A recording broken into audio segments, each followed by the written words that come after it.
Cristiano Ronaldo and his firstborn, Cristianinho, have a unique bond. A bond based on CR7's unconditional love. But that's only half of the story. The 12-year-old still doesn't know who his mother is. But that doesn't mean he isn't in great care, because Ronaldo tries to be the perfect father he never had growing up. Here's the exquisite and complex relationship of the two Cristianos. Cristiano Ronaldo has won almost everything there is to win in world football.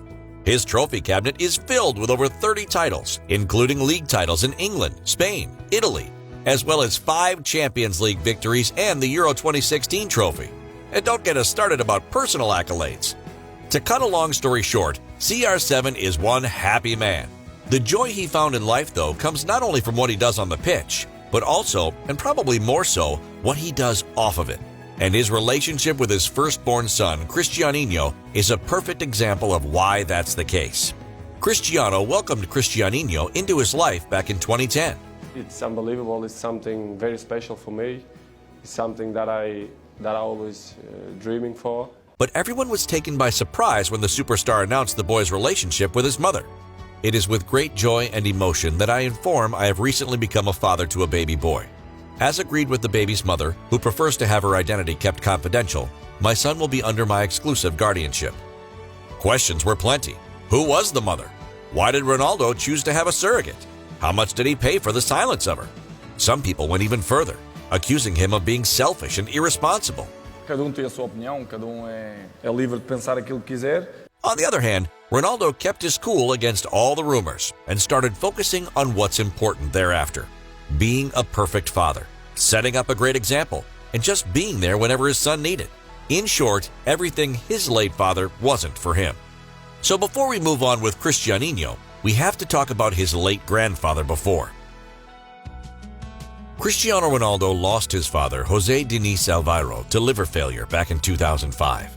The superstar in the making was in his second season with the Red Devils. Even though the duo didn't have a great relationship, the 20-year-old was devastated. Life was not so kind on Alvaro. He was forced to participate in an unwinnable war for Portugal against Angola. Throughout his military service, Alvaro went through appalling living conditions. The running water was hot, so it never quenched the thirst of troops. Besides, it was littered with all kinds of bacteria. Alvaro, like almost everyone else, opted for beer, as it was cheaper and, at the time, the healthier option. Witnessed moments of horror that left so many people with mental and physical scars, impossible to heal from. Alvaro got back home safe and sound on the outside, but on the inside, he was a broken man. And the way he tried to cope with it added fuel to the flames. That fuel was alcohol. Something his son would end up staying away from at all costs. Not only because he was about to become one of the most physically dominant football players ever, but because he witnessed firsthand what it could do to a man. I really don't know my father 100%. He was a drunk person. I never spoke with him like a normal conversation. It was hard. Once he became a father himself, Cristiano was obsessed with being the best version of it, just as he is with everything related to football. And Cristianinho was lucky because he had an absolutely perfect grandmother in Maria Dolores dos Santos Alvaro. She was the one who took care of Ronaldo back when his father was unfortunately not around. So if his mom could do a good job at solo parenting a kid without even a tenth of the opportunity Cristiano now has, he could very well take care of his son. Thus, CR7's journey as a father started, with the ambition to make the two father figures in this story completely different from one another.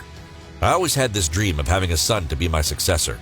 I wanted to be a young father, and I was, because I wanted to be able to follow him during his development as a person, as a man. That was always a dream of mine. Cristianinho is now a 12-year-old boy, and he's like a miniature version of his father. What's that? The apple doesn't fall far from the tree, you say? No, no, no, no. This is more like the apple and the tree being one and the same thing. No, we're not going to talk about the physical resemblances the duo have. That's quite obvious. Heck, you could argue that Ronaldo not only does the parenting himself, but he was actually all alone in giving birth to the kid. Jokes aside, though, just as he dreamed for so long, Ronaldo and Cristianinho are growing up together. Their lives are graced with Georgina Rodriguez, as a soulmate for Ronaldo, the mother of his next children, and as a loving mom for Cristianinho. But CR7 and his firstborn's relationship is still different. Cristianinho shares the love and passion his father has for the game, and we all know how CR7 is absolutely addicted to football. Junior's no different. Teach them young, they say, and Ronaldo is doing just that. The two have been doing all things football-related together, including most of CR7's fitness workouts.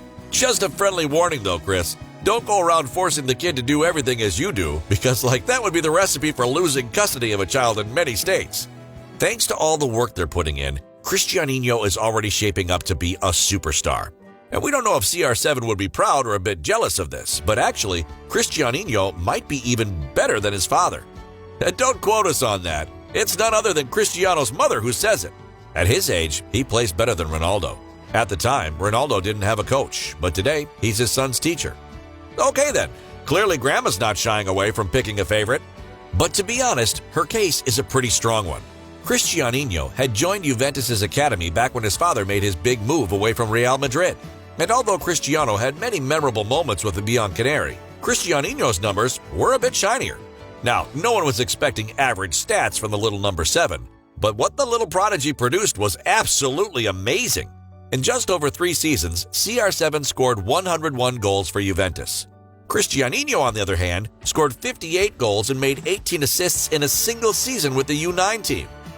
Thiago, Ciro, Matteo, you guys seeing this? Come on, step your game up. Your daddy's falling behind in the race.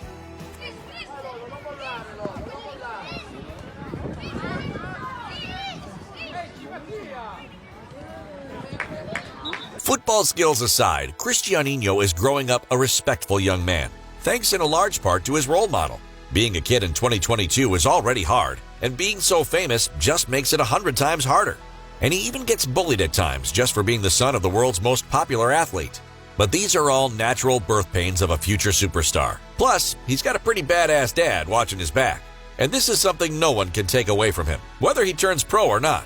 Because CR7's love for Cristiano and for all his children is just unconditional. I will never pressure him.